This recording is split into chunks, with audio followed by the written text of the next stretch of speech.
ओवैसी साहब, जो उनका लहजा है वो लहजा मुझे मुनासिब नहीं मालूम होता है। इंडिया गठबंधन बना है, मैंने उनसे भी मांग की थी और उनसे नाराजगी का इजहार किया था कि आपने तमाम लोगों को जमा किया, लेकिन असदुद्दीन ओवैसी भी एक पार्टी है, आप अपने स्टेज पे भी मुसलमान को देखना पसंद नहीं करते, उनसे बात करना पसंद नहीं करते। हमारा जो दुश्मन है वो पूरी ईमानदारी से, पूरी दयानतदारी से दुश्मनी करने में कामयाब हो रहा है, लेकिन हमने जिन जिन को अपना दोस्त समझा वो दोस्ती में हमेशा बेईमान रहे, गद्दार रहे।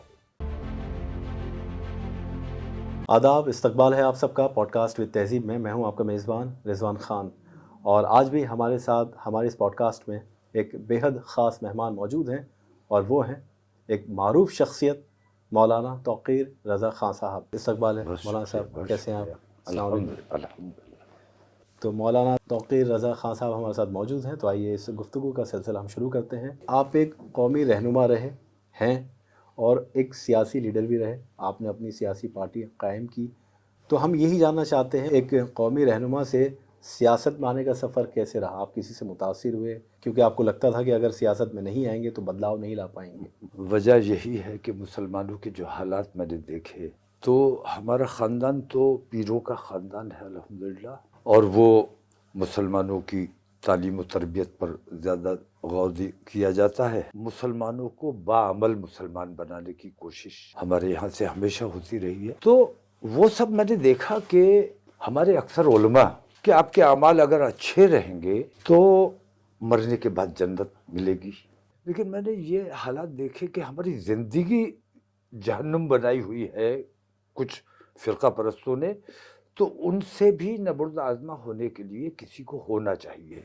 बहुत मैंने कोशिश की कि लोग इस तरफ तवज्जो दें, बिलाखिर मुझे इस तरफ आना पड़ा। अगरचे मैं पीरों के ख़ानदान से ताल्लुक़ रखता हूँ और ज़ाती तौर पर मैं खालिस मजहबी आदमी हूँ, लेकिन सियासत में हुसूल ताकत के लिए या हुसूल दौलत के लिए नहीं करता हूँ, बल्कि मुसलमानों के जो मसाइल हैं, जो तकलीफ़ें हैं, जो परेशानियाँ हैं, उनके लिए जद्दोजहद करने के लिए मैं सियासत मैंने हमेशा की है।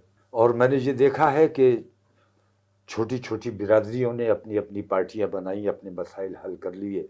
मैं चाहता था कि मुसलमानों में भी अपना काम खुद करने की ताकत और सलाहियत पैदा हो, और मैं भी इसके हिमायत में हूँ कि पार्टी के ज़रिए अगर हम मुसलमानों को बाकी हिंदुस्तानियों से अलग कर रहे हैं तो ये मुसलमानों का हम फ़ायदा नहीं कर रहे हैं बल्कि नुकसान कर रहे हैं। तो इस वजह से जब नरेंद्र मोदी साहब 2014 में हिंदुस्तान में आए, गुजरात से पहली बार निकल के आए, और हमारे भाई असदुद्दीन ओवैसी साहब हैदराबाद से पहली बार निकल के तमाम मुल्क का दौरा किया उन्होंने। तो वहाँ जो छोटे छोटे अपने अपने तौर पे काम कर रहे थे मुसलमानों को मुत्तहिद करने का या मुसलमानों को अपने पैरों पे खड़ा करने का काम कर रहे थे, उनसे मशवरा किए बगैर ये जो काम हुआ, तो मैंने अपनी पार्टी सरेंडर कर दी। जब से मोदी जी आए हैं और ओवैसी साहब आए हैं, तब से मैंने अपनी पार्टी सरेंडर की हुई है। मुझे ऐसा महसूस हुआ कि मेरे चुनाव लड़ने से, मेरी पार्टी के चुनाव लड़ने से मैं जिन लोगों के खिलाफ लड़ रहा हूँ उनको कहीं ना कहीं फ़ायदा होगा, उनको तक़वियत मिलेगी। इस वजह से मैंने अपनी पार्टी सरेंडर की हुई। मैं सियासत इसलिए नहीं करता कि मैं अपनी तक़वियत चाहता हूँ।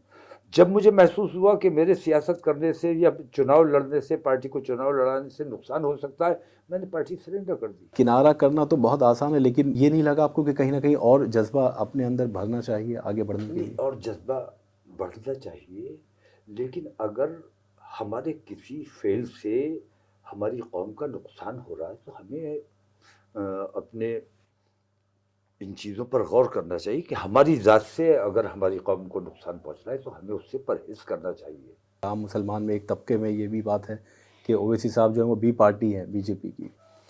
असदुद्दीन ओवैसी साहब को मैं ये नहीं मानता कि वो बी टीम है या क्या है, ये सब इल्ज़ाम लगाए जाते हैं, बदनाम किया जाता है। लेकिन ओवैसी साहब, जो उनका लहजा है वो लहजा मुझे मुनासिब नहीं मालूम होता है। ओवैसी साहब के साथ किसी का गठबंधन क्यों नहीं हो पा रहा है, मुझे ये तशवीश है। अगर गठबंधन में आते हैं तो صرف مسلمانوں سے کام نہیں چلے گا. اگر صرف مسلمانوں سے کام چلانا ہے آپ کو تو اس کا مطلب یہ ہے کہ آپ بھارتیہ جنتا پارٹی کو فائدہ پہنچا رہے ہیں.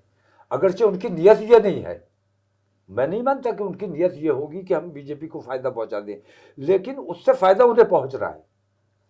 تو گٹھ بندھن میں وہ خود آنا نہیں چاہتے یا انہیں کوئی لینا نہیں چاہتا.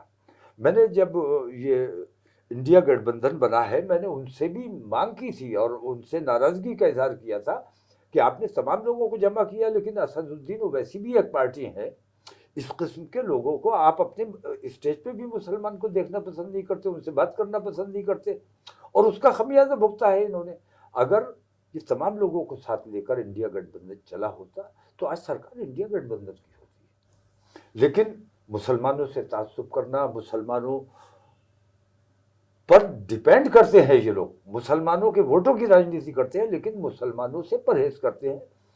تو یہ دوہری جو چال ہے، یہ میں سمجھتا ہوں کہ مسلمانوں کے لیے جتنی نقصان دہ ہے اپنے ملک کے لیے بھی اتنی نقصان دہ ہے. ابھی جیسے اسد الدین اویسی صاحب کی آپ نے بات کی، آپ کو نہیں لگا کہ یہ اچھا موقع تھا کہ آپ پھر سے دوبارہ سیاست میں آ جاتے؟ نہیں، اب ایک کر رہا ہے تو میں نے یہ سمجھا کہ بھائی انہیں واک اوور دیا جانا چاہیے. اب وہ بھی لڑیں، میں بھی لڑوں. حالانکہ انہوں نے مجھ سے پوچھے بغیر میرے ہی شہر میں انہوں نے اپنے امیدوار اتار دیے. میں نے ان سے کبھی کوئی شکایت بھی نہیں کی. لیکن یہ جو طریقہ ہے، ہر ضلع میں، ہر صوبے میں الحمدللہ اس قسم کے لوگ ہیں جو اپنی ملت سے محبت کرتے ہیں، اپنے ملک سے محبت کرتے ہیں اور اپنے ملک کا اچھا ماحول بنانا چاہتے ہیں، اور جس کی جتنی ہمت اور جتنی طاقت ہے اس کے مطابق وہ کام بھی کر رہا ہے. لیکن اس سے بات کیے بغیر اگر آپ وہاں جا کے، پردیش سے جا کے آپ وہاں کام کرنا شروع کر دیں تو یہ میں سمجھتا ہوں یہ آپ اس کا نقصان نہیں کر رہے ہیں بلکہ آپ اپنا نقصان کر رہے ہیں. موجودہ دور میں حالات کو مد نظر رکھتے ہوئے مسلمانوں کو کیا کرنا چاہیے؟ صبر کرنا چاہیے یا بچوں کو تعلیم یافتہ بنانا چاہیے؟ کس طرف جانا چاہیے؟ نہیں، تعلیم کی تو بہت کمی ہے. جی. تعلیم یافتہ بنانا چاہیے، تعلیم کے لیے بیداری لائی جانی چاہیے. اس وقت مسئلہ تعلیم کا نہیں ہے، اس وقت مسئلہ اپنے وجود کو بچانے کا ہے.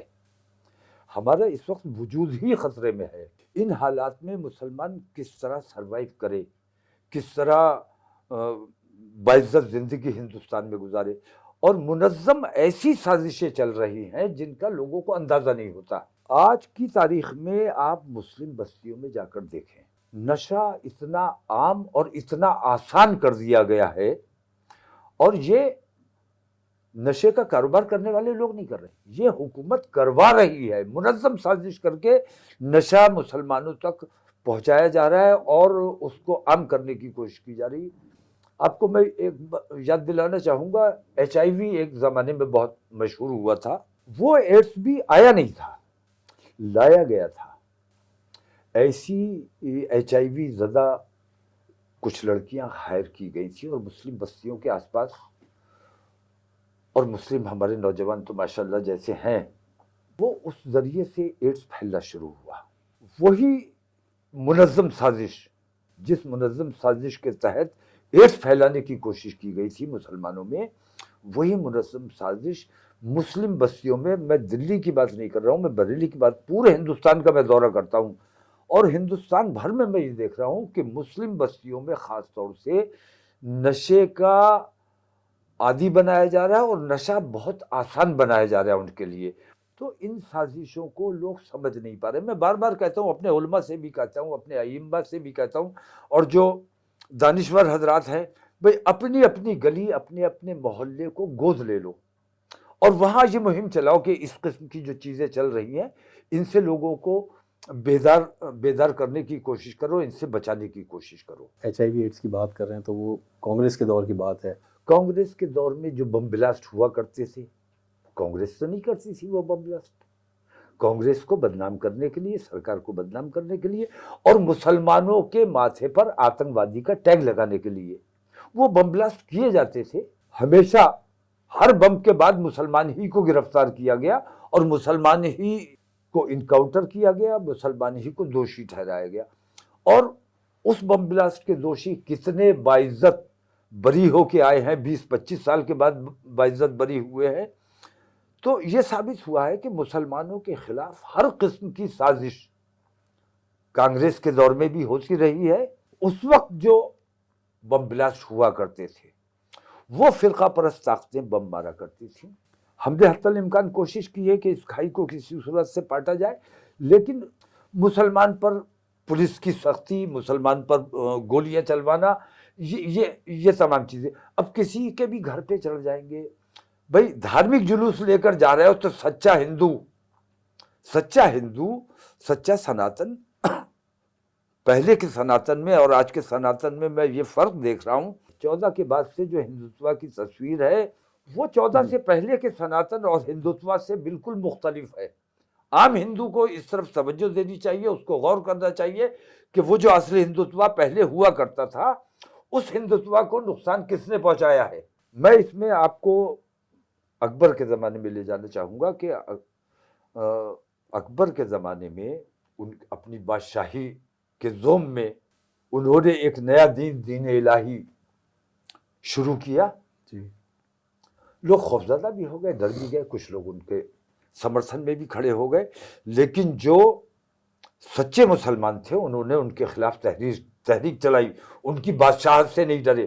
कितने लोगों को फांसियां भी हुई, कितने लोग जेलों में भी गए, लेकिन लड़ाई लड़ी गई और उस जो मुसलमानों को नुकसान पहुंचाने का काम किया जा रहा था उसके खिलाफ उन्होंने मुहिम चलाई और बिलाखिर वो अकबर की तहरीक नाकाम हुई।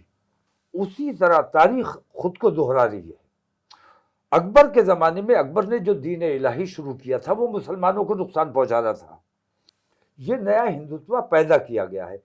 लोग अपने बच्चों को अच्छी तालीम देते, अच्छे संस्कार देते, अच्छी तरबियत देते। मैं मान ही नहीं सकता कि कोई हिंदू परिवार अपने बच्चों को ये तालीम देता होगा, ये संस्कार देता होगा। ये संस्कार उसे कहाँ से मिल रहे हैं? उन पेरेंट्स को भी मैं कहता हूँ कि जिनका बच्चा किन लोगों के रास्ते में है, कहाँ से उसको कैसी तालीम मिल रही है, उस खतरे को आम हिंदू अभी समझ नहीं पाया है, महसूस नहीं कर पाया है। लेकिन मैं चाहता हूं, मैं बार बार दरख्वास्त करता हूं कि वक्त गुजरने से पहले अगर जाग जाओगे तो अभी वक्त है।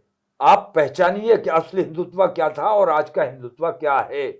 चाहे बीजेपी हो, हुकूमत हो या फिर कांग्रेस हो, इतने साल उसकी हुकूमत रही। हम दूसरों को कहने के बजाय क्या हमें ये नहीं लगता हमारी लीडरशिप की कमी की वजह से या हमारी कौम में मिल्लत के लिए कोई ऐसा लीडर अभी तक पनप नहीं पाया या मिल्लत को मिला नहीं, जिसके चलते मुसलमानों के साथ ये हालत हो गई आज? नहीं, मुसलमान ने कभी लीडरशिप की ही नहीं है। मुसलमान हमेशा जो सेकुलर पार्टी आई, कांग्रेस, हमेशा कांग्रेस के साथ खड़े रहे। उसके बाद कांग्रेस से थोड़ा सा नाराजगियां भी हुई, उनके जो कौलो फेल का भरोसा खत्म हो गया, नाराजगियां भी हुई। और इसी नाराजगी के चलते एक बार वो राजा साहब वीपी सिंह, राजा नहीं फकीर है, देश की तकदीर है, मुसलमानों को लगा कि कांग्रेस वो इंसाफ नहीं कर पा रही है मुसलमानों के साथ, जो मुसलमानों का हक है वो मुसलमानों को धोखा दिया जा रहा है। सच्चर आयोग की रिपोर्ट आती है, वो कूड़ेदान में डाल दी जाती है, क्या होता है? कुछ नहीं होता। तो जब वो राजा आया, लोगों को लगा कि भाई ये एक अच्छा रास्ता बन सकता है, लेकिन बिना सोचे समझे, बिना गौर किए उसके साथ खड़े हो गए और कांग्रेस की हुकूमत खत्म हो गई और जनता दल की हुकूमत कायम हो गई। और इस जनता दल की वजह से राजा वीपी सिंह, जो मुसलमानों के बहुत हमदर्द और हिमायती हुआ करते थे, मुमकिन है कि उनकी नीयत ठीक रही हो, लेकिन उससे नुकसान ये हुआ कि वो जो दो पर रहते थे हमेशा, वो फिर 80-82 पर आ गए। तो हमारा नुकसान सेकुलरिज्म ने जितना किया है, भारतीय जनता पार्टी वाले उतना सोच भी नहीं सकते। तो मुसलमान ने कभी अपनी ना पार्टी बनाने का सोचा, ना अपनी लीडरशिप के बारे में सोचा, बल्कि उन्होंने हर सेकुलर, काशीराम आए, भाई बहुत अच्छे हैं काशीराम जी आ गए, अब बड़ा اچھا کام ہو جائے گا. مایاوتی کو کئی بار مکھیہ منتری بنا دیا, نتیجہ دیکھ لیا. تو سیکولرزم نے ہمارا استعمال کیا. سچی بات یہ ہے کہ ہمارا جو دشمن ہے وہ پوری ایمانداری سے, پوری دیانتداری سے دشمنی کرنے میں کامیاب ہو رہا ہے, لیکن ہم نے جن جن کو اپنا دوست سمجھا وہ دوستی میں ہمیشہ بے ایمان رہے, غدار رہے.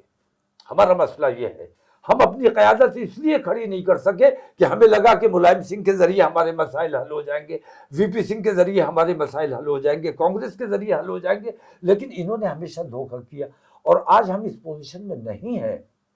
اویسی صاحب نے ہمت کی, کھڑے ہوئے. حالانکہ میں پچھلے 25 سال سے یہی جدوجہد کر رہا ہوں. اویسی صاحب ابھی 2014 سے آئے ہیں, لیکن اب قیادت گٹھ بندھنوں کا دور ہے. اویسی صاحب کے ساتھ اگر کوئی گٹھ بندھن کرنے کو تیار نہیں ہے تو انہیں اپنی پارٹی سرنڈر کر دینی چاہیے. ایک نیا محاذ کھڑا کرنا چاہیے, تمام لوگوں کو متحد کر کے, اس میں دلت بھی ہوں, آدیواسی بھی ہوں, تمام لوگ. ایک نیا گٹھ بندھن, MIM ختم کر دیجئے, اتحاد ملت ختم کر دیجئے, ایک نیا گٹھ بندھن جس سے سیکولرزم ظاہر ہو, یہ نہ لگے کہ یہ مسلمانوں کی پارٹی ہے, یہ ہندوؤں کی پارٹی ہے. تو تمام آدیواسی پریشان ہیں, تکلیف میں ہیں, دلت پریشان ہیں, تکلیف میں ہیں. ان تمام دبے کچلے لوگوں کو, اگنورڈ لوگوں کو متحد کیا جانا چاہیے اور ان سب کے ساتھ کھڑے ہو کر ایک محاذ کھڑا کیا جانا چاہیے, اور وہ محاذ ہی کام کر سکے گا. اور اتنا مضبوط اگر محاذ بنانے میں ہم کامیاب ہو جاتے ہیں. میں نے اویسی صاحب کو دعوت بھی دی تھی, کسی وجہ سے وہ نہیں آئے. میں ایسا ہی ایک محاذ کھڑا کرنا چاہتا تھا, لیکن کچھ بڑی بڑی طاقتیں ہیں, ان کو لگا کہ اگر ایسا ہو جائے گا تو ہمارا تو وجود ختم ہو جائے گا. تو میرا وجود کوئی اہمیت نہیں رکھتا ہے, کسی کا وجود کوئی اہمیت نہیں رکھتا ہے. ہم ملت سے ہیں, ملت کی تقویت کے لیے ہم جو کر سکتے ہیں وہ ہمیں کرنا چاہیے, اور اس کے لیے اگر ہمیں اپنی پارٹی کی, اپنی جان کی بھی قربانی دینا پڑے تو ہمیں دے دینی چاہیے.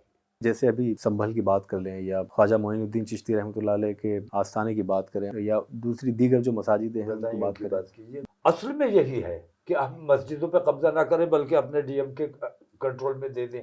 کب نماز ہوگی, کب نہیں ہوگی, وہاں کیا, کون سا خطبہ پڑھا جائے گا, کیا خطبہ پڑھا جائے. مذہب کو کنٹرول میں کرنے کی جب جب حکومت نے کوشش کی ہے, حکومت کو ہمیشہ نقصان پہنچا ہے. مذہب کو کنٹرول میں کرنے کی کوشش نہیں کی جانی چاہیے. میں تو کہتا ہوں, آپ کہہ رہے ہو کہ وقف بورڈوں کو ختم کر دیا جائے یا ان میں تبدیلی کر دے. میں تو کہتا ہوں سناتن بورڈ بھی بنائیے. سناتن بورڈ اس لیے بننا چاہیے کہ جیسے گائے کی چربی ملی پرساد میں, پرساد کے لڈوؤں میں گائے کی چربی ملی, اگر وہاں ان کا کنٹرول ہوتا, دھرم گروؤں کا کنٹرول ہوتا, وہاں کے پجاریوں کا کنٹرول ہوتا, تو یہ اتنا گھنونا اپرادھ نہ ہوا ہوتا. تو سناتن بورڈ بنے, مندروں کی ویوستھا ہندو سماج دیکھے, ان کے پجاری دیکھیں, ان کے دھرم گرو دیکھیں, مسجدوں کے انتظامات ہمارے متولی حضرات دیکھیں, ہمارے علماء ائمہ دیکھیں. سرکار اپنے دیش کو چلانے کا کام آپ کے سپرد کیا گیا ہے, آپ دیش کو چلائیے. اگر اس طریقے سے کام ہوگا تو کام ہوگا, اور اگر مذہب میں دخل دینے کی کوشش کی جائے گی تو اسے نہ ہندو برداشت کرے گا, نہ مسلمان برداشت کرے گا. چلیے, بہت بہت شکریہ. یہ بے باک مولانا توقیر رضا خان صاحب اپنی بے باکی کے لیے جانے جاتے ہیں. آج بھی بالکل بے باکی سے ہی جواب دی, اپنی بات رکھی. اب پوڈ کاسٹ تہذیب میں اگلے شمارے میں کسی اور شخصیت سے روبرو ہوں گے. تب تک آپ رکھیں اپنا خیال. ہمیں دیجیے اجازت. آداب.